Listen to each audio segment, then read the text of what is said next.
Shalom, Pendeta Okto di sini. Selamat datang kembali dalam renungan malam I5 Immanuel 5 Minutes. Terimalah salam dari kami, damai di hati, tekun bersekutu, tangguh melayani.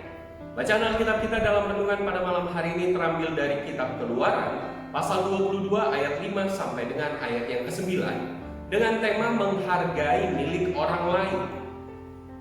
Saudara-saudara yang terkasih, salah satu sikap manusia yang sederhana namun sulit untuk dilakukan ialah sikap menghargai orang lain. Ketika seseorang tidak merasa dihargai, mungkin dia akan merasa terluka atau direndahkan atau bahkan dilecehkan. Secara alami, manusia sangat membutuhkan penghargaan atau rasa berharga dalam hidupnya, dan itu bukan hanya didapatkannya dari lingkungan keluarga, tapi juga dari orang-orang yang ada di sekitarnya.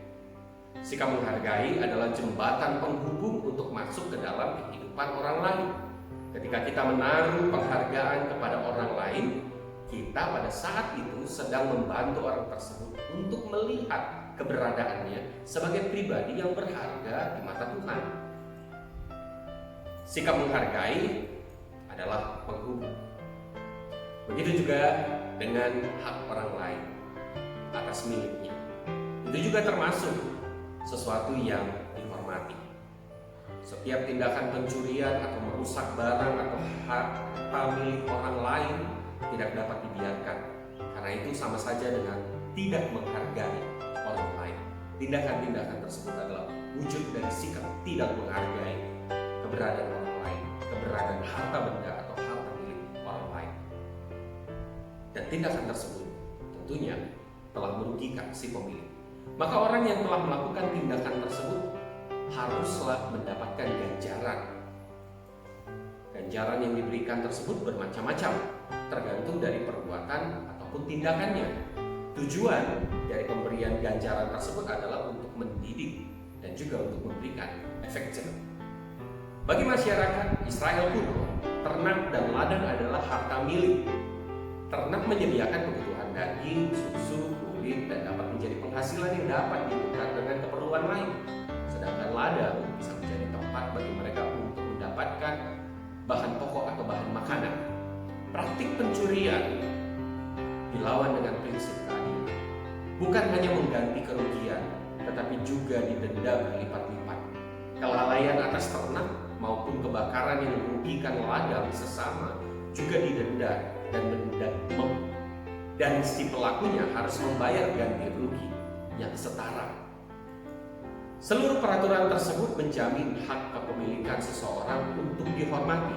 Bahkan dalam perkara perselisihan atas harta benda yang dititipkan, disewa atau yang dipergunakan orang lain, pihak yang berperkara bisa datang kepada Tuhan dan mengambil undi untuk mendapatkan penyelesaian atau bersumpah bahwa kesaksiannya benar. Mengenai hal ini, Israel juga melibatkan Tuhan untuk memberikan penyelesaian yang baik.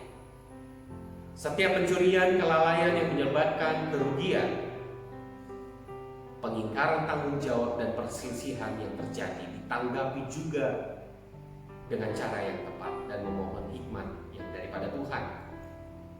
Dalam kehidupan saat ini, tindakan kejahatan yang kita hadapi jauh lebih rumit, seperti pencurian ikan di laut Indonesia, penambangan secara liar ataupun penambangan resmi yang merusak alam, perdagangan manusia, peredaran narkoba, tindakan korupsi, penyebaran berita hoax ataupun fitnah, dan tentunya masih banyak bentuk kejahatan lainnya.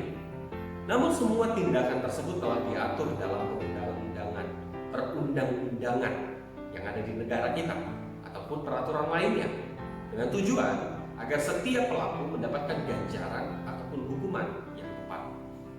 Kita mengimani bahwa Tuhan tidak menghendaki terjadinya tindakan yang dapat merugikan orang lain.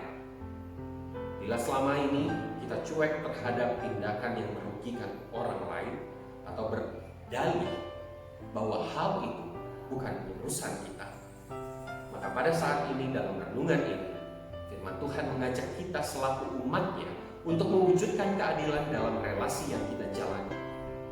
Kebenaran dan keadilan bukan hanya diucapkan melalui mulut atau kata harus mewujudkan dalam kehidupan bersama. Saya Pendeta Okto Immanuel. Selamat malam, selamat beristirahat bagi Bapak Ibu Saudara yang terkasih. Sampai bertemu kembali dalam renungan i5 selanjutnya. Tuhan Yesus